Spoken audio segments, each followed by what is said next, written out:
Muy buenas tardes a todas y a todos. Muchas gracias por acompañarnos en esta séptima sesión de nuestro seminario Antropología de la Producción, Agencias y Procesos. Hoy tenemos el gusto de contar con el maestro Gerardo Familiar Ferrer, que nos hablará de este tema denominado Bialtujupchik, Teteyome o Antiguas y su valor patrimonial. Sin más preámbulos, agradecemos muchísimo que esté con nosotros en este espacio y te doy la más cordial bienvenida y la palabra. Muchas gracias, Gerardo. Muchas gracias, Imelda. Pues un placer estar aquí y sobre todo muy agradecido y muy emocionado con esta oportunidad y este espacio que se me brinda para pues poner a consideración de quienes nos acompañan hoy, de los colegas, pues el tema que he estado trabajando y desarrollando más recientemente y que espero que dé algunos elementos para una discusión, ¿no? Y comentarios al final, como tengo entendido que es y he estado observando qué es la dinámica en el seminario, y porque obviamente pues es la otra cosa, es lo otro que me motiva, ¿no? El día de hoy, poder compartir con ustedes ampliamente lo que he estado reflexionando, cómo lo pienso y lo he estado abordando, pero por supuesto que no se ha agotado, ni mucho menos, es apenas el inicio, ¿no? De esta reflexión. Entonces estoy seguro que los comentarios que me puedan proporcionar van a resultar sumamente valiosos para continuar con esta reflexión. Así que estoy muy agradecido y muy emocionado con esta oportunidad. Debo también decir que si, no sé, si en algún momento es indispensable levantar, pedir la palabra, interrumpirme para hacer una pregunta, no tengo ningún inconveniente. Suelo no perder el hilo de la discusión, así que si quieren de repente interrumpirme para hacerme una pregunta puntual sobre eso que no pueda esperar al final, yo siéntanse en confianza, por favor, para hacerlo. Gracias. El otro comentario es que una versión preliminar de lo que voy a comentarles y compartirles el día de hoy lo presenté en octubre del año pasado, en el último encuentro de investigadores de la Huastec. Pero obviamente, pues lo que voy a presentar hoy ya es en cierto grado un avance de lo que se presentó en octubre, que también obviamente ahí hubieron comentarios muy valiosos que también se recogieron y se han ido incorporando y que han también ido motivando la reflexión. Pero también lo que voy a presentar hoy es algo mucho más amplio porque el espacio que teníamos en el encuentro pues era muy breve, ¿no? Entonces, sin más, me gustaría comenzar con una anécdota, porque es bien curioso cómo las cosas, cómo se van hilvanando las situaciones, ¿no? Para llegar a la circunstancia en la que uno se encuentra en determinado momento, ¿no? Y lo que les voy a compartir el día de hoy, en realidad comienza a partir de algo que me sucedió hace algunos meses. Una de mis hijas llegó a la casa, había ido con su mamá a la biblioteca y regresó con un libro que había seleccionado de la biblioteca, un libro pues para niños, ¿no? Eh, y era un libro sobre la cultura Huevanaki. Esta cultura, que significa los pueblos de la luz del amanecer, está conformada por una serie de grupos indígenas que en la actualidad habitan en el sureste de Canadá, en las provincias de Nueva Escocia, Nueva Brunswick y en Quebec, y en el noreste de los Estados Unidos de América, en los estados de Maine, Nueva Hampshire, Vermont y Massachusetts. Si bien en la actualidad la Confederación Wabanaki está representada por grupos como los Maliseet, los Passamaquoddy, los Mi'kmaq, los Abenaki y los Penobscot, se cuenta con registros de que antaño grupos como los Pigwacket, Sakoki, Arusaguntakok, Norrichwok y Pennacook también formaron parte de esta gran nación. Pero bueno, lo que me interesa en esta ocasión compartirles es que en este libro con el que llegó mi hija a la casa, eh, este libro incluía una referencia a un aspecto particular de la cosmovisión de la cultura Wabanaki. Y en el libro había una referencia a la tradición oral de estos grupos que hablaba de que los humanos, antes de que los humanos, en una época, en un momento anterior a que los humanos ocupáramos o pobláramos el mundo estaba habitado por unos pequeños seres de piedra, guardianes del territorio, llamados Muscuotemosac, Moscautemos en singular, capaces de comunicarse con los animales. Por cierto, resultó muy curioso para mí también que algunos de ellos, de estos seres, guardianes del territorio, portaban como marca distintiva sendos gorros cónicos. Y bueno, pues si alguien se interesa aquí en la escultura huasteca, como es mi caso, prehispánica, pues los gorros cónicos son un atributo muy socorrido, ¿no? En la plástica y en la escultórica huasteca, ¿no? Entonces me llamó la atención que uno de las marcas distintivas eran gorros cónicos, también que otros podían contar con pies de un tamaño considerable, lo que sin duda dificultaría su andar, ¿no? Y bueno, por ahí en mis trabajos también he explorado eh, la posibilidad de que los seres representados a través de las esculturas de encorvados de la Huasteca, pues sean también entidades atmosféricas, telúricas, que entre sus atributos estarían presentando dificultad para caminar. Pero bueno, de esta manera, la cultura Wabanaki considera que las piedras a nuestro alrededor son en realidad unos abuelos sabios, conocedores de muchos aspectos de la vida y que habitan en el territorio desde mucho antes que nosotros los humanos. Se cuenta además que previo a la era del papel, los humanos grababan y pintaban sus historias sobre estas piedras. Por eso es que los abuelos de piedra son los guardianes de los relatos y de los mitos de la humanidad. En buena medida, los abuelos de piedra son nuestros primeros libros. Bueno, pues este hallazgo o el hecho de que haya yo llegado a este pasaje empezó a motivar en mí muchísimas reflexiones que de alguna manera llegan y confluyeron para que podamos estar reunidos el día de hoy y les pueda estar yo compartiendo lo que les voy a compartir, pero les voy a pedir que no pierdan de vista y que no olviden este pasaje, porque más adelante vamos a regresar a él a través de unas conexiones que espero poder establecer de manera lo suficientemente convincente para ustedes.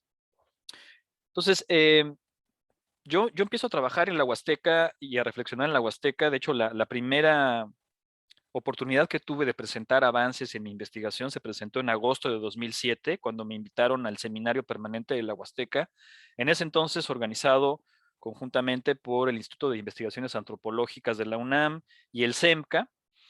Y bueno, dicha experiencia resultó obviamente una primera oportunidad para compartir eh, la reflexión que estaba yo desarrollando acerca de las esculturas desde su punto de vista estético y arqueológico. A lo largo de los años y tras la revisión de fuentes y varias prácticas de campo, pues la reflexión se ha ido ampliando y he logrado recopilar informaciones alrededor de estas manifestaciones culturales, alrededor de las esculturas. Algo que siempre llamó mi atención fue la considerable cantidad de esculturas que se exhiben públicamente cuando uno recorre la Huasteca y también las que se conservan en casas de particulares. Y por supuesto, las que se veneran abierta o clandestinamente. Y por eso es que, como les decía ya anteriormente, pues estoy muy emocionado de poder estar aquí y abordar estos temas, ¿no? Un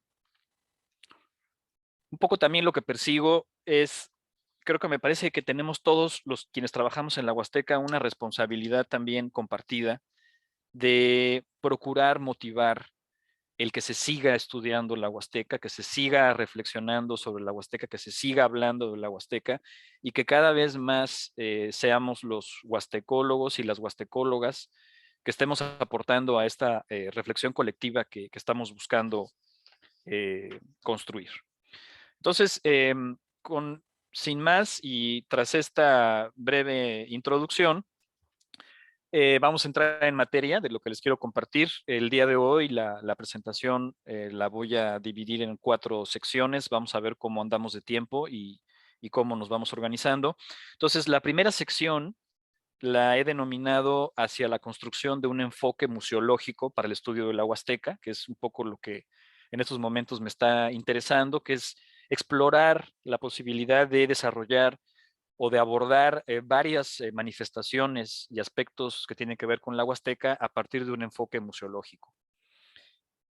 Segunda parte que abordaremos es, una vez habiendo establecido las líneas generales de este enfoque museológico, abordar algunos elementos que tienen que ver con el valor patrimonial de las antiguas. Tercero, reflexionar acerca de la raigambre prehispánica que podrían tener las antiguas y finalizar o concluir con unos comentarios finales. Así que vamos adelante entonces. Bueno, obviamente el hecho de mi formación profesional de ser maestro en estudios mesoamericanos y ahora también maestro en museología, pues eso es lo que me alienta, ¿no? A abordar estos temas desde una perspectiva museológica, ¿no? Hay que empezar diciendo que no existe del todo un consenso en cuanto a lo que la museología representa, mucho menos al respecto de cuál es el objeto de estudio. Pero hay una postura en particular que me parece importante rescatar para esta reflexión, y es aquella que considera a la museología como el conjunto de tentativas de teorización o de reflexión crítica vinculadas con el campo museal. Ustedes van a decir, bueno, ¿y qué onda? ¿Qué es esto del campo museal? Bueno, el campo museal es como cuando hablamos de lo social o lo político, ¿no? Así como hay algo que llamamos lo político, lo social, lo económico, también hay algo que llamamos lo museal, ¿sí?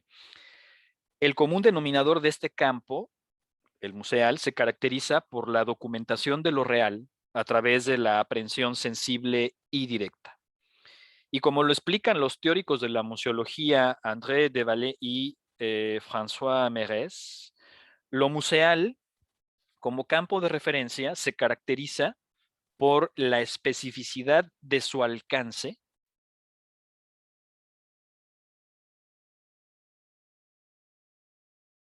Considerar una cosa bajo el ángulo museal es preguntarse si es posible y si vale la pena conservarla para exponerla al público.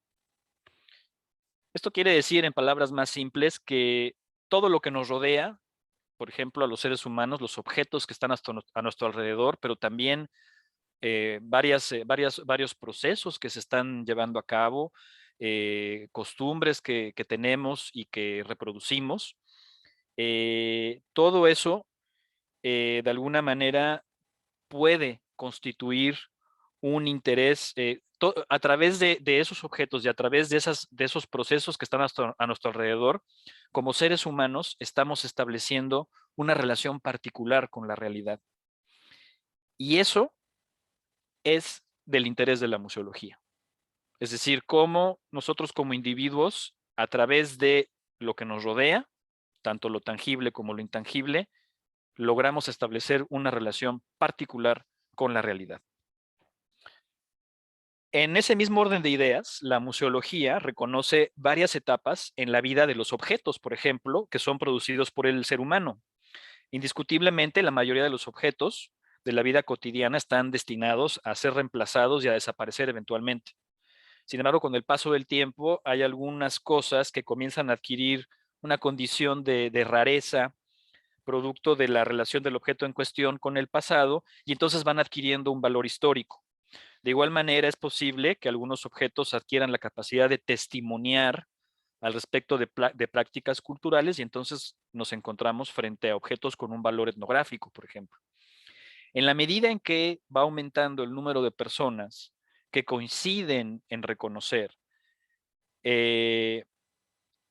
cualquiera de los atributos aquí mencionados, asociados a un objeto en particular, se incrementa también la necesidad de protegerlo para estar en condiciones de transmitir su valor de representatividad a las generaciones futuras.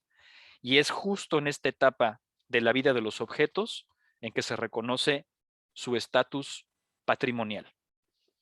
Cuando se reconoce por una colectividad la necesidad de proteger esa expresión material o inmaterial para transmitir su valor de representatividad a generaciones futuras. Ahí es cuando estamos hablando del campo patrimonial. En ese sentido, la idea de patrimonio está vinculada a la de pérdida o desaparición potencial, nos dicen André de Vallée y François Mérez, y de allí surge la voluntad del surge la voluntad de preservación de los bienes. Sin duda alguna, la Convención UNESCO para la Protección del Patrimonio Mundial, Cultural y Natural, celebrada en 1972, representa una contribución fundamental para la definición de lo que se puede entender como patrimonio.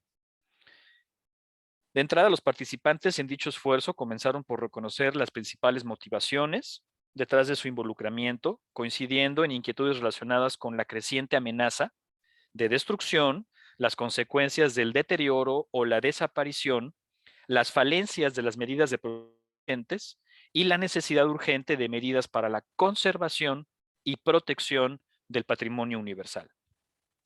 Acto seguido, se consideró una distinción entre el patrimonio cultural y el natural, artículos 1 y 2 de la dicha convención, reconociendo tanto la responsabilidad como la potestad de cada estado parte de la dicha convención para identificar y delimitar la categoría a la cual corresponderían los distintos bienes situados dentro de su territorio, artículos 3 y 5. Lo anterior sin menoscabo de la condición universal del patrimonio en cuestión, en el artículo 6. Entre las medidas adoptadas, se encargó a cada estado parte la realización de un inventario de los bienes del patrimonio cultural y natural situados en su territorio, artículo 11. Pero dicho esfuerzo tuvo también sus limitaciones. La más relevante para la discusión que nos ocupa, y que sin duda estuvo motivada por las dimensiones del reto en cuestión, tiene que ver con la determinación de priorizar los bienes patrimoniales que contaran con un valor universal excepcional, atendiendo a criterios muy particulares. Lo anterior plantea las siguientes interrogantes. ¿Cuáles son los criterios que determinan dicho valor universal excepcional? E incluso quién o quiénes deben definir y aplicar dichos criterios.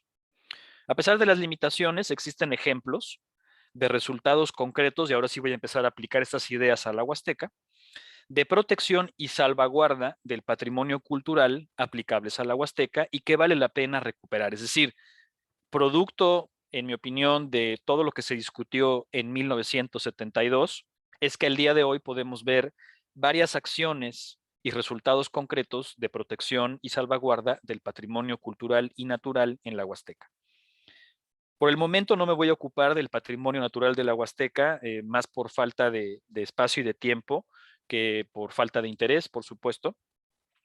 Obviamente lugares como el Cerro Postectitla, los numerosos sótanos y cuevas o formaciones rocosas como el Puente de Dios son buenos ejemplos de ello. Y bueno, abunda la literatura, por ejemplo, Arturo Gómez Martínez en su obra Tlaneltoquili habla abundantemente de varios lugares muy conocidos de patrimonio natural en la Huasteca.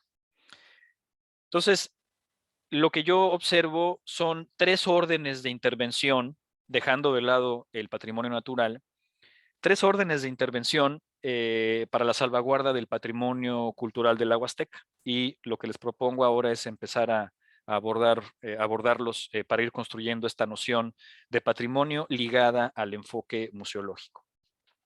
El primer orden de intervención correspondiente al patrimonio cultural lo representan sin lugar a dudas las investigaciones arqueológicas controladas y documentadas. Destacan, por ejemplo, casos como el de Tamtoc, Tamoy, El Consuelo, Las Flores, Castillo de Teayo, Tabuco, Vistahermosa, Tamapul, por mencionar los más representativos.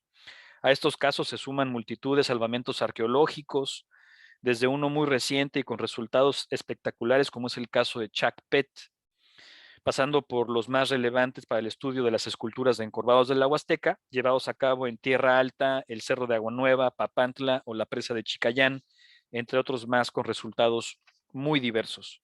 En el mismo orden de intervención con respecto a la salvaguarda del patrimonio y difusión del mismo, podemos considerar a las diferentes instituciones museales que custodian cultura material de la Huasteca.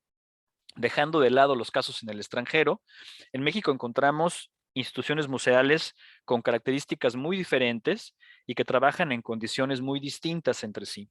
Por un lado tenemos a un museo nacional, como es el caso del Museo Nacional de Antropología, con una importante colección de cultura material, tanto en sala como en las bodegas. Caso similar es el del Museo de Antropología de Jalapa y más recientemente el de la cultura huasteca en Tampico.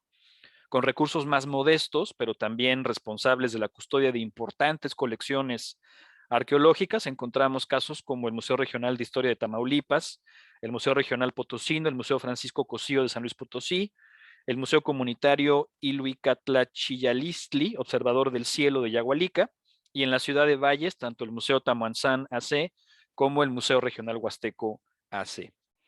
Los hay también en zonas limítrofes de la Huasteca, como puede ser el caso del Museo de Sitio de Tajín, como fuera de ella. Tal es el caso con el Museo de San Juan de Ulúa, el Museo de Tasco Guillermo Spratling o el Museo Anahuacalli en la Ciudad de México. De manera inquietante, hay también patrimonio cultural en este mismo orden de intervención, bajo el cuidado relativo de instituciones museales en condiciones que desafortunadamente dejan mucho que desear, sin duda por la falta de recursos necesarios para que realicen su labor. Un caso aplicable particularmente a las esculturas de encorvados de la Huasteca lo tenemos en el Museo de Antropología e Historia profesora Adela Piña Galván en Ciudad Mante, de donde soy nativo, por cierto. Hay incluso casos de instituciones cuya desaparición ha puesto en peligro la salvaguarda del patrimonio bajo custodia. Este es el caso de ciertos malogrados museos que vienen a la mente, como es el Museo Regional de Geología, Paleontología y Antropología en Tampico Alto, el Museo Regional Antropológico de Tuxpan y el Museo de la Cultura Huasteca en Ciudad Madero. En un segundo nivel de intervención de salvaguarda del patrimonio en la Huasteca, considero a aquellos ejemplares o aquellos ejemplos en donde ya sea producto de una intervención oficial o resultado de una organización comunitaria o incluso una combinación de ambas situaciones, se obtiene como resultado la presentación de esculturas a manera de monumentos. Vienen a la memoria esculturas prehispánicas así presentadas en comunidades como Amatlán, Piedra Labrada, Las Flores 5 Poblados, el Ejido Celaya y el Brasilar, por mencionar algunos ejemplos. Para el caso concreto de las esculturas de encorvados de la Huasteca, destacan los casos de esculturas exhibidas en las escuelas primarias de las comunidades de Órganos y La Guásima. Incluso las esculturas que al menos para el año 2007 aún pude analizar en los pasillos del edificio de la Presidencia Municipal de Naranjos, entrarían en esta misma categoría. Lo mismo podría decirse de otra escultura femenina localizada en la Sierra de La Palma y que se exhibe en el Palacio Municipal de Altamira, Tamaulipas. Un caso más que recientemente ha adquirido gran publicidad es el de la escultura denominada como la Mujer de Amajac, localizada en enero de 2021 por los habitantes de Hidalgo Amajac en el municipio de Álamo Temapache. Y bueno, todo parece indicar que mientras la escultura original será exhibida en la propia comunidad, una réplica de la misma será colocada en la Ciudad de México en sustitución de una escultura de Cristóbal Colón, a menos que la versión ya haya cambiado, pero bueno, eso es en lo que yo me quedé.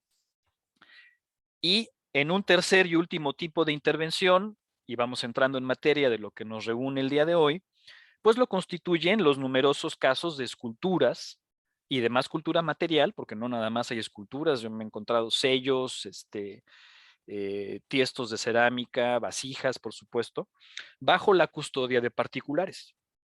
Un recorrido por la Huasteca basta para constatar esta situación. Así lo hicieron en su oportunidad, incluso desde el siglo XIX, personajes como George Francis Lyon o Lyon, el capitán James Vetch, Henri de Saussure, Jean-Baptiste Fussier, Jesse Walter Fuchs, Gordon F. Echolm, Joaquín Meade, José Luis Melgarejo Vivanco, Alfonso Medellín Senil, Guy Stresepein, Lorenzo Ochoa, Beatriz de la Fuente, Ineli Gutiérrez Solana, Gustavo Ramírez, Edic Hernández, etcétera, etcétera, etcétera. En lo que a mí respecta, cada recorrido por la región representó igualmente una oportunidad no solo de constatar este hecho, sino de reflexionar sobre las condiciones de conservación, clasificación y las posibilidades de estudio sistemático de todas estas esculturas. De todas esas reflexiones, recupero en esta ocasión la siguiente. ¿Cuáles son las razones detrás de la decisión de conservar estos monumentos por parte de quienes hoy en día custodian estas piezas? Es decir, en no pocas ocasiones tenemos casos de personas que están trabajando el campo y a la hora de meter el arado se traba la cuchilla porque ya salió una escultura. Cantidad de encorvados de la Huasteca han sido localizados así. Y la pregunta que me hago es, ¿por qué conservarlos? ¿Por qué no tirarlos, no? ¿Por qué no destruirlos? O sea, qué bueno que la gente los conserve, no me malinterpreten, pero ¿qué motiva que eso suceda, no? Y también cabría preguntarse qué tipo de relaciones se establecen o estarían estableciendo los custodios con las esculturas. Bueno, ya antes se hizo referencia a las limitaciones de la Convención UNESCO de 1972 y algunas de ellas buscaron ser atendidas por la UNESCO en 2003 en el marco de la Convención para la Salvaguarda del Patrimonio Cultural Inmaterial. El primer elemento a destacar tiene que ver con el reconocimiento dado en esta convención del 2003 a la importancia que reviste el patrimonio cultural inmaterial, tanto en el enriquecimiento de la diversidad cultural y de la creatividad humana, como al acercamiento, intercambio y entendimiento entre los seres humanos. Además, se destacó su estrecha relación tanto con el patrimonio cultural como con el natural, según fueron definidos 30 años antes en la Convención de 1972. De esta manera, debemos entender por patrimonio cultural inmaterial, y aquí voy a leer una cita textual de dicha convención, como los usos, representaciones, expresiones, conocimientos y técnicas, junto con los instrumentos, objetos, artefactos y espacios culturales que le son inherentes, que las comunidades, los grupos y en algunos casos los individuos reconozcan como parte integrante de su patrimonio cultural. Este patrimonio cultural inmaterial, que se transmite de generación en generación, es recreado constantemente por las comunidades y grupos en función de su entorno, su interacción con la naturaleza y su historia, infundiéndoles un sentimiento de identidad y continuidad y contribuyendo así a promover el respeto de la diversidad cultural y la creatividad humana. Fin de la cita. La noción de patrimonio cultural inmaterial que acabamos de recitar o de recordar en esta ocasión es en buena medida resultado de nuevas corrientes que surgieron para entender y para ampliar la noción de patrimonio. Una de ellas cuenta con un amplio respaldo en la escuela quebequense de pensamiento, alimentada por reflexiones de intelectuales como Roland Arpin, o Arpin, como se leería en español. De esta manera, tenemos que puede ser considerado patrimonio todo objeto o conjunto material o inmaterial reconocido y apropiado colectivamente por su valor de testimonio y de memoria histórica, merecedor de ser protegido, conservado y puesto en valor. Analicemos entonces ahora los elementos de respuesta a las interrogantes que anteriormente habíamos planteado, ¿no? ¿Qué está motivando a los custodios a que conserven estas esculturas, estas antiguas, y si existe o si establecen al momento de custodiarlas algún tipo de relación con ellas? Entonces, veamos qué elementos de respuesta podemos encontrar a partir de la definición del concepto de patrimonio cultural inmaterial, contrastada con una serie de datos relevantes sobre el caso particular de la Huasteca.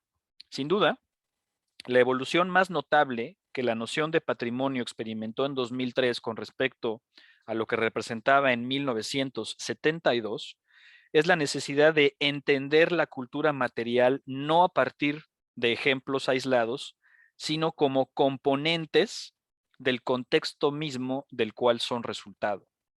De esta manera, parte de las razones detrás de la decisión de conservar estos ejemplos de cultura material comienzan a revelarse. Hay una identificación con estos, ejemplos de cultura material. De entrada, se reconoce la existencia de un vínculo entre los objetos y las comunidades que se traduce en el reconocimiento de una utilidad concreta para los primeros, conservarlos para estar en condiciones de recrear las relaciones que la comunidad establece con el entorno y a través de las cuales se fortalece y consolida el sentimiento de identidad y pertenencia al grupo en cuestión. Para la Huasteca, sin duda, es el caso de las esculturas conservadas y empleadas por los particulares. Vamos entonces ahora a hablar, entramos a la segunda parte de la charla y vamos a desarrollar con ejemplos concretos, vamos a reflexionar al respecto del valor patrimonial de las antiguas en la Huasteca. Durante la primavera de 1955, el antropólogo Alfonso Medellín Cenil recorrió lo que él denominó la región de Chicontepec, al sur de la Huasteca.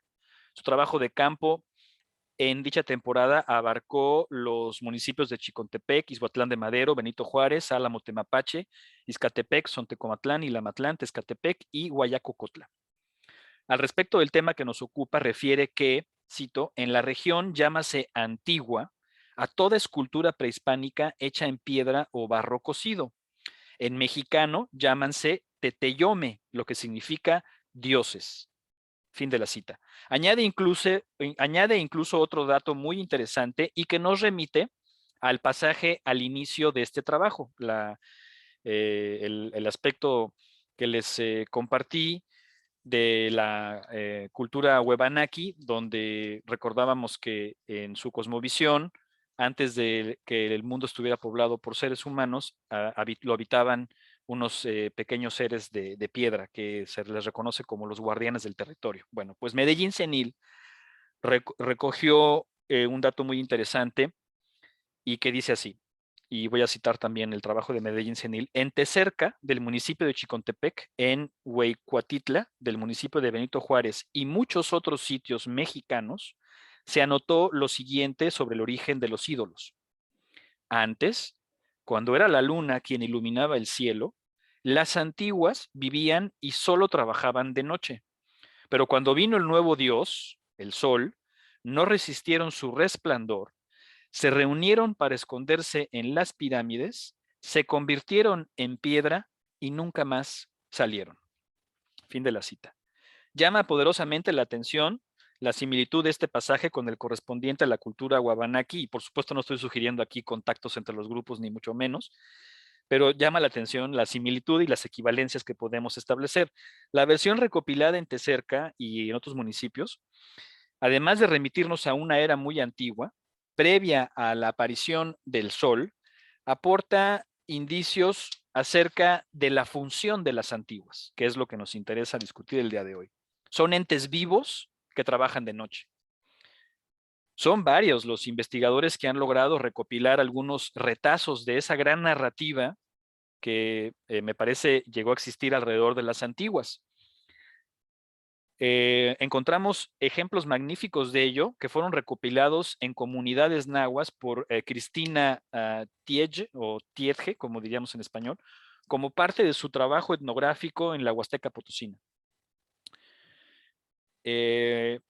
Son varios los relatos que identifican al Huitzamolotepetl, o Cerro de la Silleta, ubicado en la Sierra de Xilitla, como un lugar sagrado, escenario de varios sucesos muy importantes conservados en la memoria histórica de las comunidades aledañas. Agrega Tiedge que para nahuas y Tenec, dicho lugar, y cito, simboliza la fuente de la existencia humana y su dependencia del maíz. Fin de la cita. Uno de los relatos recuperados nos remite a una época en la que las personas eran muy pobres y no tenían maíz. El informante refirió que los curanderos acudieron al cerro en cuestión a hablar con los antiguos, con los que nos traen el trueno, el relámpago, la lluvia. Tras varios intentos de establecer este diálogo, finalmente fueron escuchados por el gran señor Towey Tecuhtli, quien les proporcionó los medios necesarios para procurarse alimento, sembrando maíz, arroz, frijol y chile. Pero esta sabiduría que les estaba siendo compartida requería la observancia de ciertos preceptos como el ayuno y la abstinencia sexual. Cuando los curanderos regresaron al año siguiente al cerro, no observaron dichas normas, por lo cual fueron retenidos en el cerro y convertidos en piedra. Un segundo relato refiere a una pareja de hermanos, uno de los cuales comete también una transgresión y es castigado por ello, mientras que el segundo sí pudo gozar del regalo que recibió del cerro, comida y semillas en abundancia. Sin embargo, se requirió una segunda intervención del gran señor Tohueiteco para que las personas aprendieran a comer y a defecar como lo hacemos en la actualidad. Por cierto, esta intervención que reporta Tiege del señor Tohueiteco me parece muy significativa porque resulta que la intervención consistió en que este gran señor tomó un bastón y con el bastón hizo agujeros en la tierra para que ahí se depositaran las ofrendas de comida, lo cual inmediatamente me remitió a los encorvados de la Huasteca y los bastones que de manera muy recurrente con los que se representan frente al personaje encorvado. Sin duda, estos elementos adicionales aportan información importante para dilucidar la estrecha relación que los individuos parecen establecer con las esculturas en piedra y la importancia que éstas tienen para una interacción exitosa y perdurable con el entorno. Es decir, las antiguas, de acuerdo a lo que se puede comenzar a interpretar por estos relatos, muy bien podrían ser estos alusiones a estos seres humanos todavía incompletos o diferentes a lo que somos nosotros como seres humanos, porque estamos hablando de una etapa en la que no sabíamos cómo comer ni tampoco cómo defecar. Entonces es una etapa previa a la era que estamos viviendo actualmente y como producto de varias transgresiones que se dieron después de esta interacción con la deidad para pedirle los mantenimientos, como parte del castigo, estas personas fueron convertidas en piedra, ¿no? Entonces, ahí dejo la idea. En este sentido, también refiere Medellín Senil que los mexicanos de Coatecomaco dicen que las antiguas no tenían necesidad de usar el oyul, el recipiente de barro en que llevan su agua los campesinos, en sus trabajos. El agua la conseguían con solo frotar una piedra verde contra el suelo. Continúa Medellín Senil señalando que los mexicanos de Chalma, según noticias obtenidas por el profesor Adán Oviedo Sánchez, usan las piedras verdes, jade o chalchihuitl, para dar fuerza a la planta de maíz. Y con el mismo fin las ponen dentro de una olla con arena y agua de granizo conservada, todo lo cual se coloca en el plantío para asegurar la cosecha. De hecho, en Piedra Larga, en Álamo, tienen la escultura de un viejo libidinoso, que así es como las llama Medellín Senil, de un encorvado, el cual es llevado a la milpa cada vez que ésta empieza a florecer. En ese mismo orden de ideas, durante una visita realizada en noviembre de 2005 a Piedra Labrada, en el municipio de Cerro Azul, Veracruz, se identificaron varias esculturas en piedra en una casa particular. Específicamente 4 representaciones de encorvados. De entre todas ellas destaca especialmente un ejemplar en arenisca de 58 centímetros de altura, localizado en las márgenes del río Moralillo, a proximidad de un sitio arqueológico de importantes dimensiones, compuesto por al menos 11 montículos que todavía resultaban visibles desde el camino en 2007, y aquí pueden ver dicha panorámica. Al respecto de esta escultura en particular, de este encorvado de 58 centímetros de altura, que es el que ven del lado izquierdo, recargado en el tronco, sus custodios refirieron que los curanderos que la visitan consideran que se trata de un sacerdote que porta un bastón, pero si algo llamó particularmente mi atención y de quienes me acompañaban ese día, fue el comportamiento y algunos comentarios realizados por sus custodios durante la visita, los cuales sin duda alguna revelaban la relación tan particular que se había establecido con las esculturas presentes. Uno de los custodios fue muy enfático al decirme que iba a ser necesario que regresara a pedirle perdón a los ídolos, producto sin duda de la manipulación a la cual estaban siendo sometidos.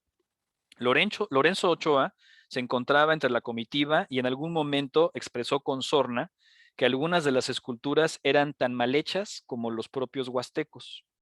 Dicho comentario de inmediato fue replicado con un mal hechos pero efectivos de parte de uno de los custodios, mientras la hermana de este rociaba con aguardiente la escultura que yo me encontraba registrando en ese momento con el pretexto de resaltar los restos de pigmento rojo en la zona del rostro.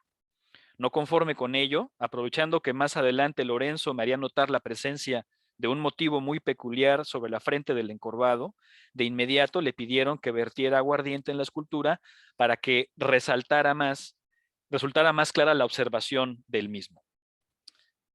En mayo de 2006, nuevamente en compañía de Lorenzo, realizamos un recorrido por la zona de Metlaltoyuca y de Cacahuatengo, que nos llevó a visitar la comunidad de El Nopal, cercana al Ojital Cuayo, en el municipio de Izhuatlán, Veracruz. Ahí pudimos observar una escultura de encorvado vestida con camisa azul y un paliacate color verde, e integrada a la sección inferior de un altar doméstico compuesto por imágenes propias de la religión católica, adornos hechos con hoja de palma y flanqueado por diversos utensilios de labranza y sahumerios. En ese momento, la custodia era una señora de edad avanzada, tía de nuestro guía y que únicamente habló en náhuatl durante el encuentro. A través del apoyo del guía con la traducción, supimos acerca de la veneración hacia la escultura y que se le realizaba el costumbre, celebración durante la cual se le tocan sones y los curanderos, quienes dirigen el rito, le dan refresco, lo cual ha generado una mancha oscura sobre la boca de la figura. La custodia refirió que se realiza para pedir agua en suficiencia y que se dé bien el maíz. Añadió además que no hay una fecha específica para celebrarlo. El episodio en Piedra Labrada, arriba referido, remite a un dato recogido por Alfonso Medellín Senil durante sus recorridos. Al respecto de las antiguas nos comenta que la razón por la cual estas y otras esculturas se conservan en sus sitios originales es el temor que aún les tienen los nativos. Dicen que si una persona osa llevárselas, le darán fuertes calenturas, y si no las restituye en su sitio, de seguro morirá por ello, como le sucedió a fulanito y fulanito. Entonces, eso ayuda a entender un poco la urgencia de que Lorenzo y yo utilizáramos el aguardiente para rociar la escultura que sobre la cual estábamos comentando. En cuanto a la veneración de las esculturas, Medellín Senil reporta un encorvado en una casa particular de Registla, municipio de Izhuatlán, que había sido honrado en la ceremonia del costumbre, celebrada recientemente para pedir mantenimientos. Incluso pudo fotografiarla aún portando el collar de flores frescas que le había sido colocado durante el rito. Pero las correspondencias no terminan ahí. Al respecto del encorvado en el nopal Ojital Cuayo, nuestro guía nos refirió que la escultura fue localizada en un lugar desconocido para él por su abuelo y tras su deceso quedó bajo la custodia de uno de sus hijos para después quedar bajo el cuidado de la tía, la señora que estaba presente en esa ocasión. Lo anterior apunta a que se trata de la misma escultura reportada por Medellín Senil, altar doméstico de la comunidad de Ojital Coayo, municipio de Izhuatlán. En ese sentido, nos dirige también la comparación de la fotografía publicada por el autor con las que se obtuvieron durante nuestra visita. Y si nos da el tiempo al final, les voy a contar una anécdota que sucedió en esa ocasión. Conviene en este punto detenerse y reflexionar al respecto de las referencias que Medellín Senil incluye sobre el costumbre. Al momento de su visita, refiere que se realizaba en la comunidad del Ojital Coayo y ello desde hace mucho tiempo. La finalidad de dicha celebración es pedir agua, maíz y abundancia de mantenimientos y que se críen bien los animales domésticos. Lo que sin duda explica la razón por la cual tanto las autoridades civiles como el agente municipal y el presidente del comisariado ejidal se involucraban directamente en su organización, si bien toda la comunidad contribuía de alguna manera para la ceremonia. De manera similar a la información que junto con Lorenzo pudimos obtener en 2006, Medellín Senil refiere que durante el costumbre se ejecutan sones y danzas a una escultura femenina traída con los cuidados debidos de la zona arqueológica de Cacahuatenco. La antigua en cuestión presenta incluso una mancha oscura producto del escurrimiento de bebidas y comidas que le ofrecen los curanderos, quienes además consumen marihuana y pulque dulce de caña durante la celebración. Los participantes reciben además algo de maíz para que sea reverenciado en el altar doméstico y flores para llevar a las milpas. Pasamos ahora a la tercera parte de lo que tenía preparado para el día de hoy, que es reflexionar acerca de la raigambre prehispánica alrededor de las antiguas. Nuevamente, para continuar con Medellín Senil, en su opinión, y eso es una cita textual, la religión, los ritos, la brujería, la música y la danza tienen un carácter fundamentalmente prehispánico, en el que a lo sumo habrá un 10% de elementos culturales occidentales. Eso lo consideró Medellín Senil como una de las conclusiones en su trabajo. Y si bien es cierto que no resulta fácil rastrear dicha raigambre prehispánica, existen varias referencias que sin duda, en documentos históricos por supuesto, que sin duda apuntan en esta misma dirección. Por ejemplo, la relación de Huejutla, escrita en 1580, refiere dos aspectos sobre la vida en tiempos prehispánicos relevantes para lo que venimos comentando. En primer lugar, menciona la existencia en cada pueblo de una casa donde tenían sus ídolos. Si bien la representación de Tezcatlipoca era la más venerada de todas, y aquí cito a la relación de Huejutla, había en esta casa otros muchos ídolos de piedra y de madera, y que a esta casa la guardaban ciertos indios, y que estos indios andaban tiznados todo un año, y que no se lavaban en todo el año ni se llegaban a mujer. Y estos tenían cuidado de barrer y encender ocote y echar copal para sahumar a sus ídolos y hacer de noche fuego en el patio de la casa. Fin de la cita. La segunda referencia de importancia tiene que ver con la veneración en los cerros relacionada con la petición de lluvias. Sobre el particular se recogió que, y cito, cuando tenían falta de agua, iban a un cerro y sacrificaban a un muchacho degollándole, y después lo echaban en una concavidad que tenían hecha y una piedra encima, y rogaban a su ídolo que les favoreciese y diese agua, u otra cualquier necesidad que tuviesen. Y el que había de cortar la cabeza a este muchacho había de ayunar un día antes sin comer bocado. Fin de la cita. Rafael Montejano y Aguiñaga, para seguir en el siglo XVI, refiere el conocimiento de 4 obras sobre la lengua y o las costumbres de los huastecos, producidas en el lapso de tiempo comprendido entre 1524 y 1572. Y cito, la doctrina de Fray Juan de Guevara, 1548, la doctrina 1571 y arte de Fray Juan de la Cruz, y el arte, vocabulario, catecismo, confesionario y sermones de Fray Andrés de Olmos. Es necesario advertir que de todas estas, solo las 2 primeras pasaron por las prensas y que excepto la doctrina de Fray Juan de la Cruz, todas se perdieron. Fin de la cita. En lo que corresponde al siglo XVII, poca o nula información sobre estos temas ha visto la luz en alguna publicación. Lorenzo Ochoa y Gerardo Gutiérrez recuperan un documento del Archivo General de la Nación, fechado para 1624, e intitulado Noticia sobre los indios huastecos de la provincia del Pánuco y su religión.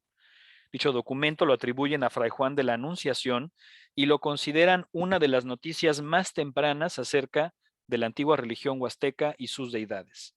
En él se consignó la veneración al Paya, un cantarillo adornado con plumas y flores y al cual se le dedicaban bailes y diversas ofrendas para solicitarle la salud y protección contra las enfermedades. Para el siglo siguiente se cuenta con algo más de información. La revisión de varios documentos del acervo de la AGN le ha permitido a Julieta Valle Esquivel Gerardo, atisbar, ¿sí? unos 10 minutos para concluir Claro que sí. y para dar tiempo a comentarios. Perdón que te interrumpí. No, no, no te preocupes, vamos bien de tiempo, Imelda. Perfecto, gracias. Entonces, hay también el trabajo de Julieta Valle Esquivel, que de alguna manera la revisión de varios documentos le han permitido recrear para el siglo XVIII un ambiente muy particular que sin duda alguna propició condiciones para el ocultamiento de prácticas religiosas y el mantenimiento de lugares sagrados. Es un trabajo que vale la pena revisar. Unos años antes, a este periodo, en el siglo XVIII, apareció publicada en 1767 la noticia de la lengua huasteca del bachiller Carlos de Tapia Centeno, acompañada de un catecismo, una doctrina cristiana, un apartado relativo a la administración de sacramentos y un diccionario huasteco. Este último, en particular, resulta relevante para nuestra reflexión. Resulta que en la entrada ídolo, Tapia Centeno registra 5 acepciones que aportan información relevante al respecto de la raigambre prehispánica alrededor de las antiguas y que además permiten establecer una correspondencia con la situación actual. 3 de dichos términos incluyen la palabra tujub, traducida por Tapia Centeno como piedra, mientras que 2 la excluyen. La acepción tem se explica con mayor detalle en la sección correspondiente a la administración de los sacramentos de la obra de Tapia Centeno, en particular el apartado sobre el sacramento de la penitencia. Y dice así: porque en los días de sus fiestas y Pascuas se previenen los naturales del agua azteca con larga abstinencia de sus mujeres, ayunos y otras penitencias para sacar a bailar el tem, que los mexicanos llaman xochiquetzal, que es un idolillo que bailan comúnmente de noche después de bien llenos de bebida. Hay un trabajo de Ochoa y Gutiérrez en Anales de Antropología, donde establece una relación muy interesante entre las TEM y las deidades o las diosas madres, abordando varios ejemplos que también vale la pena revisar. La acepción Solcuts se explica con mayor detalle en la entrada correspondiente a Espantajo, y dice así: Solcuts. Esto también significa unos idolillos o figuras que tenían los hechiceros para maleficiar gentes, animales o lugares, y suelen atravesarles de espinas o clavos, y en apretando aquellos instrumentos en las figurillas resultan graves dolores en los maleficiados. Fin de la cita. Se trata entonces de un término para referirse a figurillas utilizadas por ciertos especialistas rituales para causar alguna afectación específica. Pero sin duda son las 3 acepciones que incorporan la partícula tujub las que resultan particularmente relevantes para la reflexión que venimos desarrollando, pues nos aportan datos sobre el material en el que se manufacturaban, su utilidad y el lugar en el que se les venera, o dicho de otra manera, en el que habitan las antiguas. El término hilal tujub hace referencia al uso curativo de estos objetos, ya que Tapia Centeno traduce hilal como medicina. La acepción sem tujub recupera el vocablo sem o sen, que en el diccionario equivale a cerro o sierra. De manera interesante, dicho vocablo también se consigna con la grafía sem, con las 2 M's, como una vocal más larga, en la entrada correspondiente a barranco o sierra. El propio Acuña señala justamente que, bueno, esto no lo voy a mencionar. Finalmente, la quinta acepción, Vial Tujub, establece aún con mayor claridad la relación con las antiguas, ya que Vial alude a lo que es anciano por antigüedad y no por vejez, condición para la cual aplica el término Yetzel. Entonces, anciano por antigüedad, y es justo esta característica lo que le otorga su condición de ser venerable. Adicionalmente, Tapia Centeno recupera la voz Vial Tujub en el apartado sobre el sacramento de la penitencia para referirse a los ídolos que están en los montes y a los cuales se solía acudir para darles de comer y solicitarles permiso antes de ir a cazar o a buscar colmenas.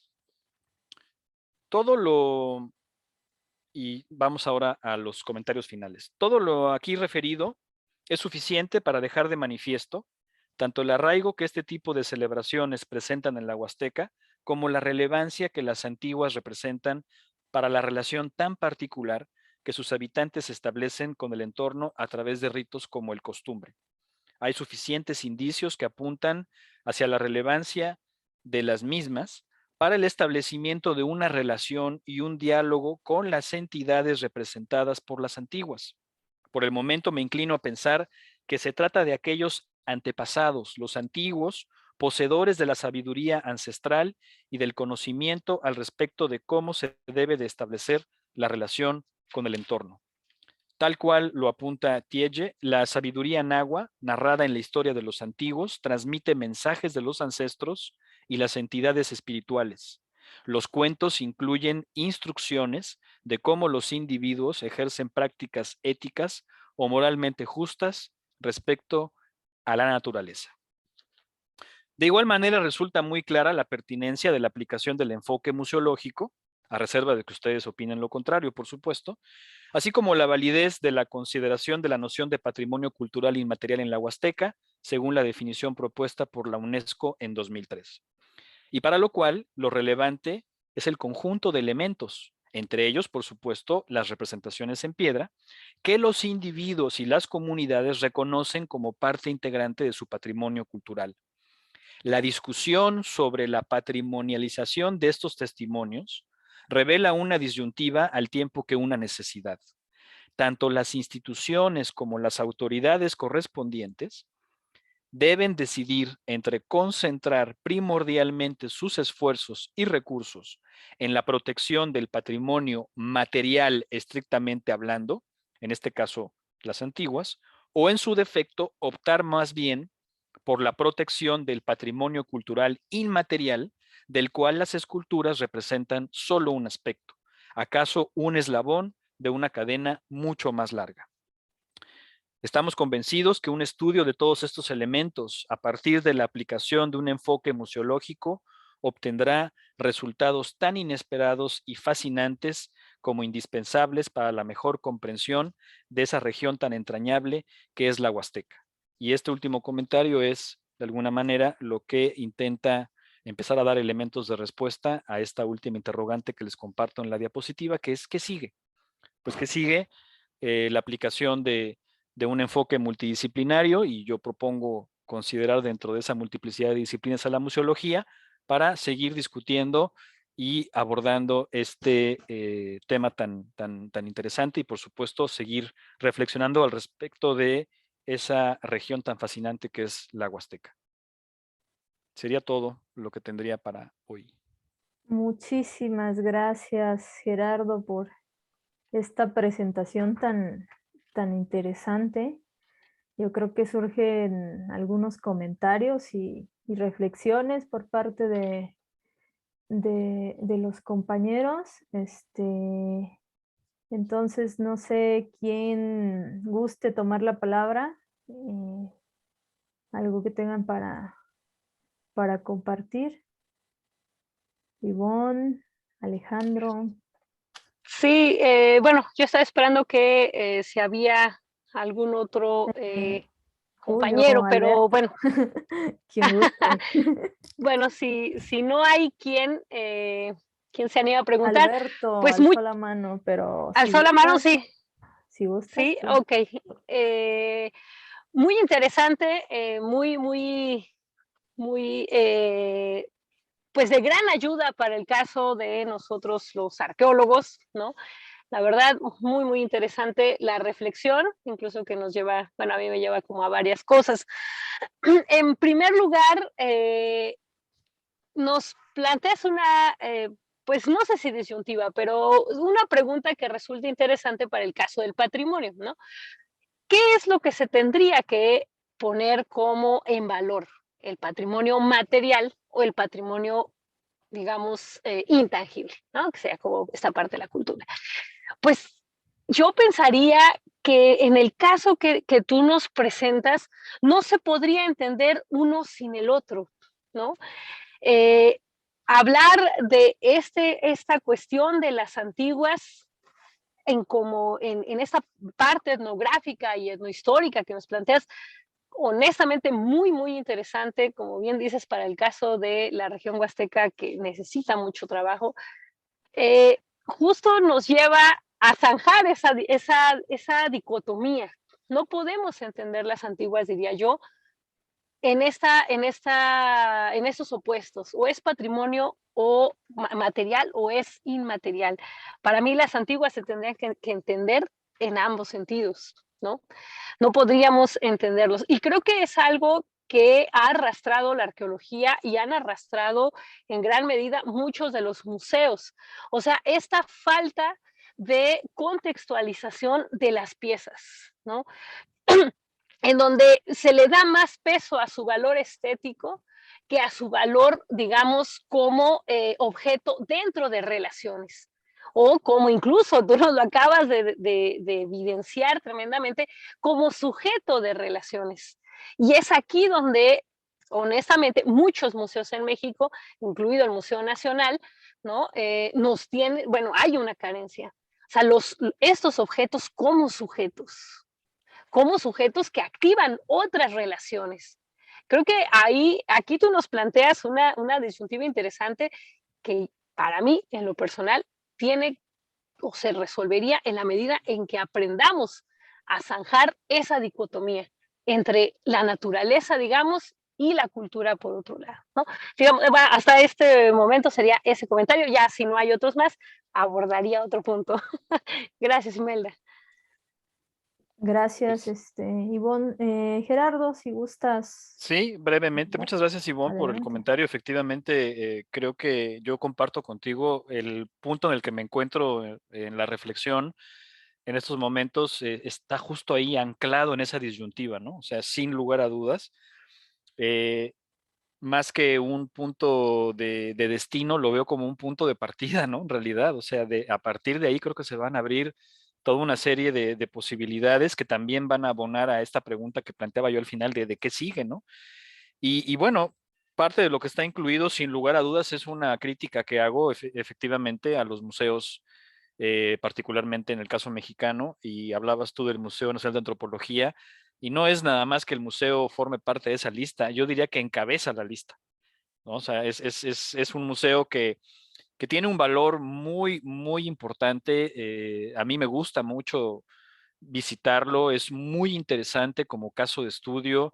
De hecho, durante mi maestría en museología, en varios trabajos finales de seminarios, utilicé el caso del Museo de Antropología y el caso de la Piedra del Sol para analizar todos estos procesos, ¿no? De construcción de la identidad que están ahí detrás, ¿no? Que el visitante participa en ellos sin darse cuenta, ¿no? Pero nosotros nos vemos inmersos cada vez que hacemos la visita, ¿no?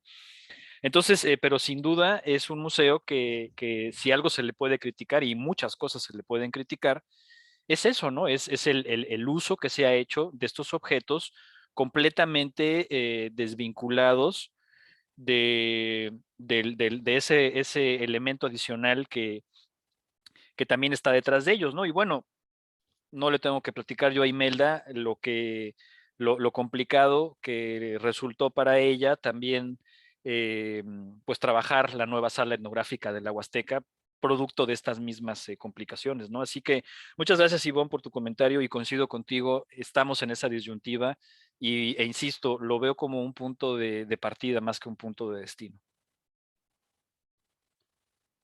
Bueno, Alberto. Alberto Isaac. ¿Estás Hola, ahí? hola. Hola. Ya, listo. ¿Sí me escucho? Sí, Muy sí, bien. sí, súper bien. Perfecto. Bueno, hay varios puntos que se abordaron a lo largo de la presentación que me parecieron llamativos. Uno de ellos tiene que ver con este proceso de centralización, ¿no? En cuanto a las piezas, ¿no? Que han estado como en varias partes, ajá, o sea, no ha habido, pues vamos a decir, un recinto que concentre de alguna manera pues todas estas esculturas, todas estas figuras, y eso evidentemente también incide en la forma en cómo tanto para el análisis, ¿no? Para la revisión y todo eso, ¿no? Y esto precisamente me lleva a una cuestión interesante que es, o sea, esta historia de cómo ha sido gestionado el patrimonio arqueológico en la Huasteca, ¿no? Que nos lleva precisamente a esta visión fragmentaria, nos lleva a un perfil cultural, ¿sí? Un perfil social, histórico de cómo se ha manejado, que tiene que ver desde tanto la parte de los dirigentes o la política que ha enfatizado de repente, por ejemplo, en el caso de San Luis, que es el que tengo más presente, por la cuestión empírica y que vivo aquí, ¿no? Que se ha ponderado de repente en lo que es la capital del estado, pues más bien este pasado colonial, este pasado minero, en lugar de prestar la atención adecuada a lo que estaba pasando en la parte del este, ¿no? O sea, la parte de la Huasteca. Y también hay algo que me llama mucho la atención en lo que vi en la exposición, es también cómo se piensan este tipo de objetos desde una perspectiva estadística, ¿no? Por ejemplo, habrá estos lugares donde efectivamente hay una parte ritual, hay una parte sagrada, pero también la experiencia que he tenido en campo, por ejemplo, recuerdo ahorita una localidad que se llama Tantocoy, que está cerca de Tantoc.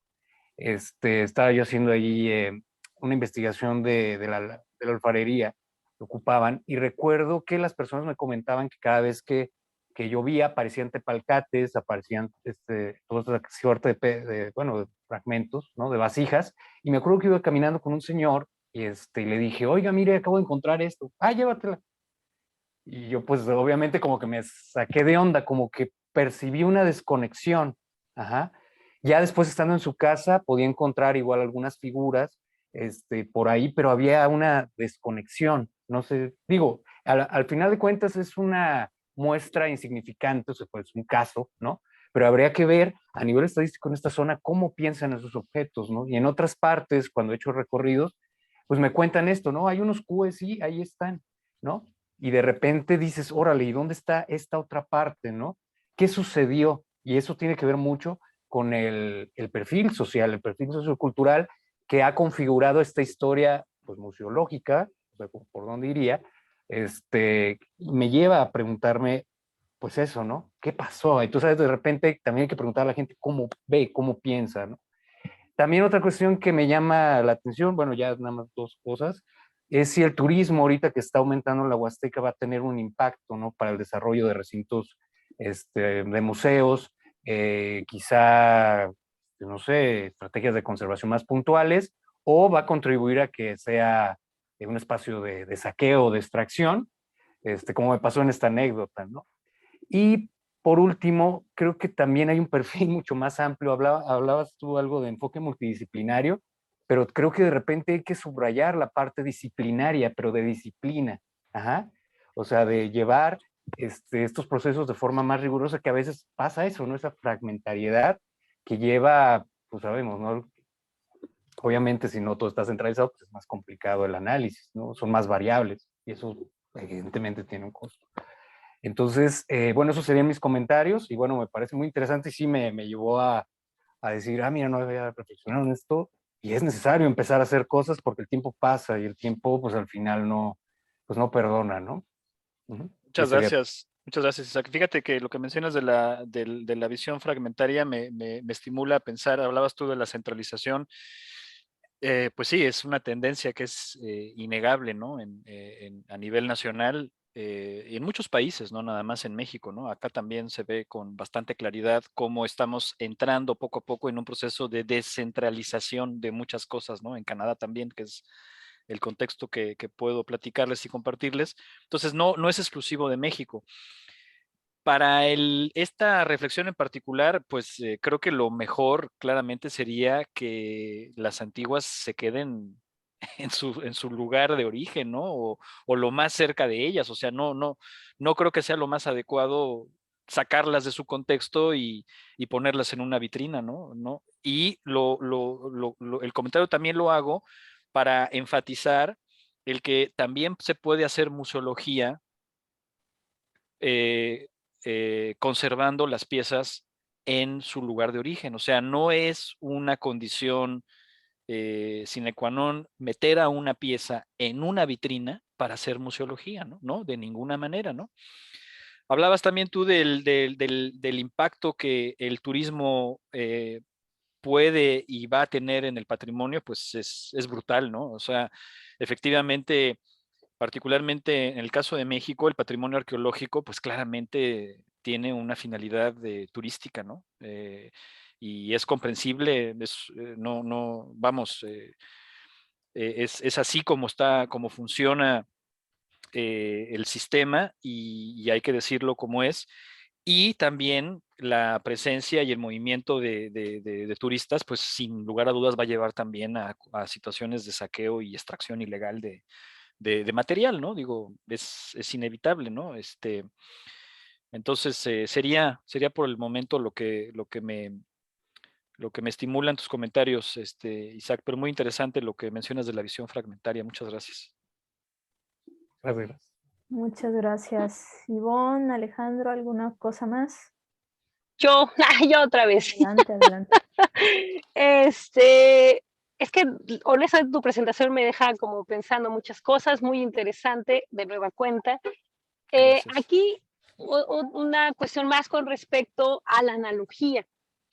Creo que en el caso de la arqueología, ¿no? Somos muy dados a esta analogía directa, ¿no? Entre nuestro contexto arqueológico y ya sea fuentes etnográficas o fuentes etnohistóricas, ¿no?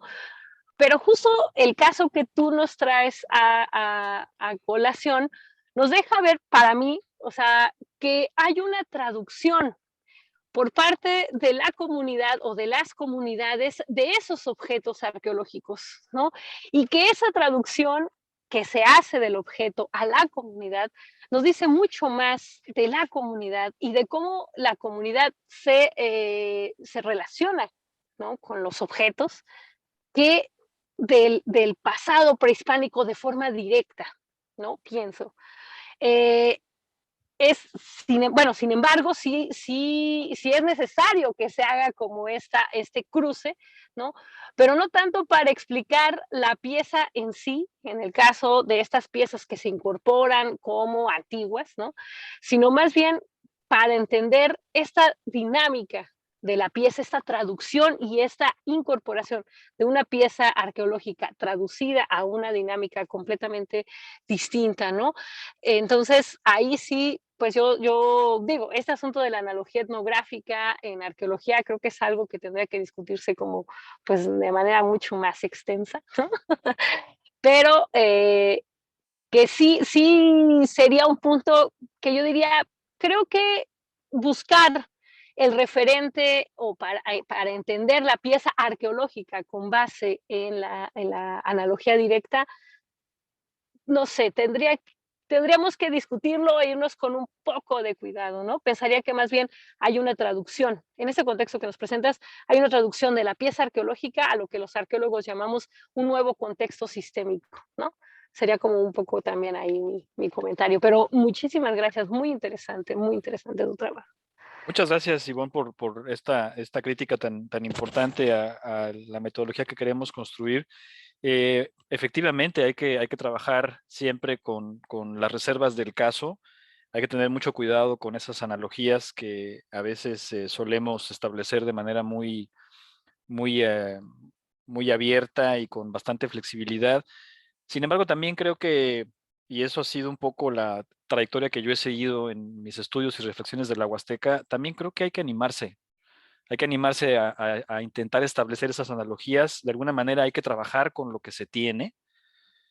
Y digamos que el que no se aventura no llega a buen término, ¿no? Digo, no estoy diciendo que, por supuesto que hay que tener cuidado siempre y habrá analogías o ejercicios que se lleven a cabo que habrá que desechar, evidentemente, por falta de sustento, ¿no? Pero sí, te agradezco mucho tu comentario. Y quisiera además regresar un poco a tu primer comentario porque me quedé con ganas de decir algo más. Creo que, mira, para mí ha resultado este proceso muy interesante en lo personal, les quiero confesar, porque pues yo pasé de dedicar todo un trabajo de maestría en estudios mesoamericanos a fotografiar, registrar y clasificar cultura material, ¿no? O sea, patrimonio material, esculturas de la Huasteca, y yo estaba muy metido en las esculturas, y ahora me estoy metiendo en un camino o en un campo en el cual, como lo acabamos de mencionar, pues la escultura en sí, o sea, la antigua, no es tan relevante como sí resulta relevante el sistema del cual forma parte, ¿no? Entonces, ahí estamos, ¿no? Ahí estamos en esa reflexión y justamente en esa disyuntiva, como bien decías tú, Ivonne, en tu primer comentario. Bueno, ¿hay algo más, Ivonne? Bueno, es que podríamos seguir y seguir, pero si Ok. quieres ya vamos cerrando, Imelda. Bueno, porque entonces sigo yo y yo luego me tardo, no, no es cierto. Pues quiero resaltar algunas cuestiones de esta presentación, pues me parece que dentro de la dimensión ontológica de las antiguas, a mí toda la exposición me resulta muy sugerente y me hace pensar en información o algunos datos que he tenido con los TENEC.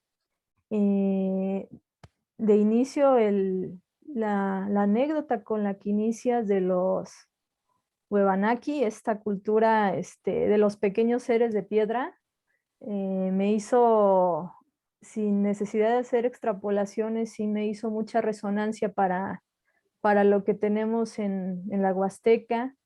Y en el caso de los Tenec hay mitología al respecto sobre estos seres que en San Luis Potosí, en muchas comunidades se llaman los Linzi, y del lado de Veracruz le dicen Batsik, Batchik, o otro que son que justamente el complejo mítico es ese, ¿no? Una humanidad anterior a esta, inacabada o distinta, en donde no sé si fueran enanos o tenían distintas características, pero tenían este pie de tamaño considerable y a veces producían ellos mismos agua, ¿no? Y hay toda una mitología muy extensa sobre este tipo de seres de Lindsay, de Lindsay que pues eran imperfectos, ¿no? Porque, bueno, en algunos mitos está que no podían defecar y que solo consumían olores, y que se alimentaban a base de olores, ¿no? Pero el tema es que muchos de ellos no podían trabajar o se les dificultaba caminar y por eso la humanidad los acabó, ¿no? El Dios los acabó, ¿no? Y los acabó a veces con lo que producían agua precisamente, ¿no? Eran seres de agua y ese tercer pie del que hablan, pues a veces me ha sido referido como una peña de agua y que por ahí emanaban el agua, ¿no? Que fue el diluvio, ¿no? Hay un montón de mitos del diluvio y así es como fueron acabados y en muchas otras comunidades en donde les llaman Batsik, pues más bien se ocultaron bajo la tierra y se volvieron piedra, ¿no? Y hay distintas narrativas al respecto.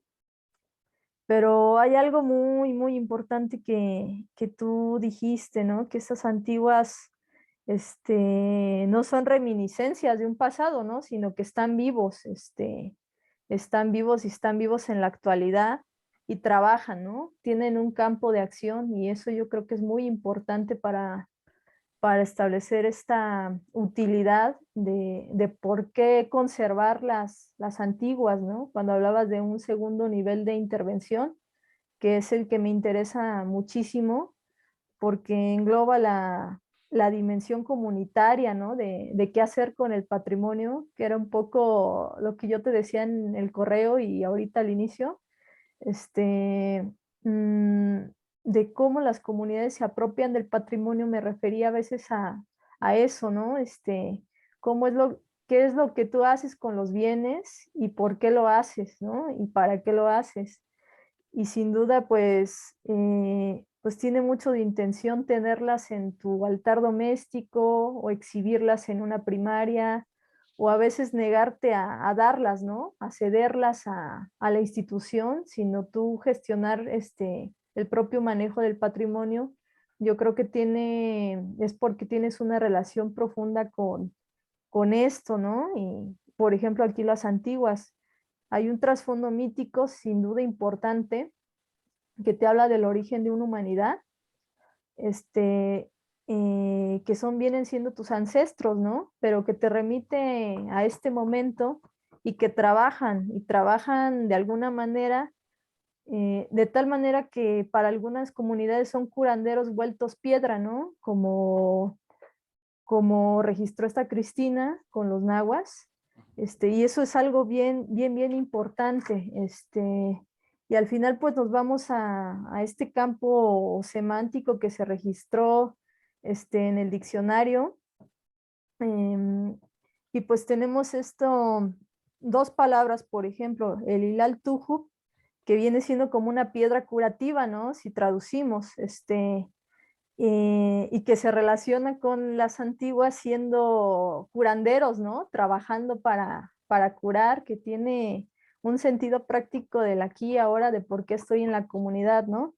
O el Vialtujup, que sí, conectando estas dos palabras es como un ancestro, ¿no? Tal cual, o sea, no es como piedra antigua, viene siendo como un ancestro, ¿no? Y entonces tenemos la piedra curativa aunada al Vialtujup, que es el ancestro, y luego tenemos la palabra Yetset, que viene siendo grande, como el gran ancestro, ¿no? Y eso es muy importante en la dimensión ontológica que tenemos de las antiguas, y yo creo que nos ayuda a explicarnos mucho, de por qué por qué conservarlas, ¿no? Eh, no sé, pienso, pues sería imposible o impensable tirar o desechar a un ancestro, ¿no? O a alguien que trabaja en estas sociedades en donde los abuelos trabajan hasta muy grandes, ¿no? Y tienen una dimensión práctica en la sociedad donde no son desechables ni nada, ¿no? Sino Una fuerza propia también interior, ¿no? fuerza propia interior, imagínate. Y entonces, pensando en todo esto, yo creo que tiene mucho sentido de por qué tener esta relación, ¿no? Pensándolo como patrimonio y como una forma de conservarla, y me ha hecho todo el sentido del mundo. Y me dejó mucho, ¿no? Iba yo pensando en todo, igual cuando te escuché hablar de encorvados, ¿no? O sea, como que yo iba haciendo vínculo con mis mitos y yo decía, claro, es cierto, es esto, ¿no? O sea, hay una relación práctica de lo que hay en piedra a lo que hay en todo el sistema cosmológico. Exacto. Sí, Y, así es mi y- y- y- y muchas gracias, Imelda, como siempre, por tus comentarios y tus observaciones. Y bueno, el tema de qué profundidad histórica le podemos dar a esto, ¿no? Creo que también hay varias líneas muy interesantes que apuntan efectivamente a que todavía el día de hoy lo que vemos conserva un componente prehispánico muy claro, ¿no? Y muy fuerte todavía, ¿no? Y que se Y reactualiza, como tú claro, decías, el patrimonio se reactualiza, ¿no? Es totalmente, lo totalmente. prehispánico contemporáneo, ¿no? Mira, es que mientras, o sea, finalmente lo que estamos hablando es de comunidades e individuos que están relacionándose con el medio, ¿no? Con el entorno. Y los mecanismos para hacerlo, pues tú tomas lo que tienes a la mano, ¿no? Lo que tienes a tu alrededor. Ahí está la Claro. perspectiva también museológica, ¿no? Ujú. Entonces, tú te relacionas con el entorno, con lo que tienes a la mano, y eso te permite incorporar cosas que para algunos nos podría resultar escandaloso, ¿no? Encontrar de repente, yo me acuerdo, no me acuerdo en qué plática, y no sé incluso si fuiste tú o estabas tú presente, que hablaban de que de repente empezaban a ver, ¿te acuerdas de esos Pikachus, ¿no? Esos monos Mm. amarillos, y empezaban a ver Pikachus en las ofrendas de Día de Muertos, ¿no? Del Chantolo, y en el carnaval también, bueno, en el carnaval no se diga todas las reactualizaciones que encontramos, ¿no? Entonces, en fin, sí, da para muchísimo, y te agradezco mucho los comentarios, Imelda. No, pues reiterarte a ti el agradecimiento por estar en este espacio y por compartirnos tu trabajo. Y no sé si los compañeros tengan alguna otra consideración. Ivonne se le acabó la pila del celular y ya no pudo estar, pero Yo sí tengo este, oportunidad, quisiera compartirles adelante. rápidamente la anécdota que les decía que les iba a comentar al respecto de la visita que hicimos. Voy a regresar rápidamente nada más a compartir la pantalla para terminar con eso.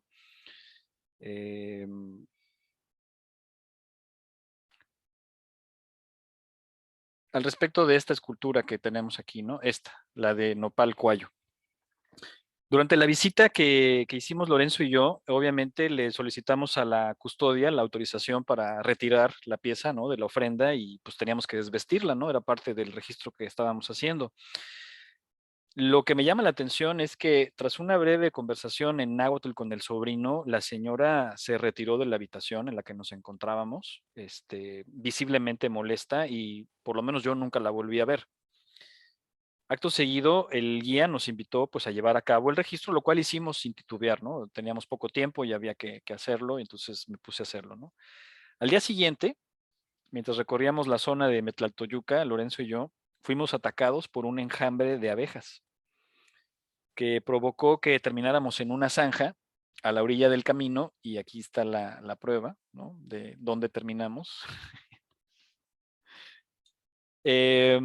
Sinceramente, las consecuencias del accidente pudieron haber sido mayores, ¿no? Por lo que afortunadamente en esa ocasión salimos bastante bien librados. La investigación y reflexión que he realizado desde hace años al respecto del posible significado de las esculturas de encorvados me ha llevado a concluir que, bueno, pues representan seres tanto telúricos como atmosféricos, responsables de las condiciones del ciclo agrícola, equiparables a los tlaloques en el altiplano central y a los bacabes en el área maya, ¿no? Al respecto, es de llamar la atención que, de acuerdo con Thompson, los bacabes eran considerados deidades de las abejas y el colmenar. Por ello, cada vez que se da la oportunidad de rememorar este episodio, resulta inevitable pensar al respecto de la relación que podría existir entre la manifiesta incomodidad mostrada por la custodia del encorvado del nopal ojital cuayo al momento de llevar a cabo el registro de la escultura, la evidente transgresión provocada por Lorenzo y por mí, y el episodio con las abejas al día siguiente. Claro, hubo una sanción ahí, ¿no? Enseguida. No, súper Así que importante eso ahí queda la último. anécdota.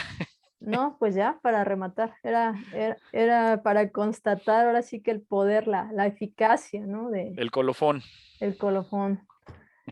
Pues bien, pues muchísimas gracias, reiterarte el agradecimiento, y pues sin más, a los que nos siguen, nos escuchan, los esperamos en nuestra próxima sesión del seminario. Y a nombre del Centro INA San Luis Potosí, la arqueóloga Ivonne Pérez y su servidor Imelda Aguirre, les damos las gracias. Hasta luego.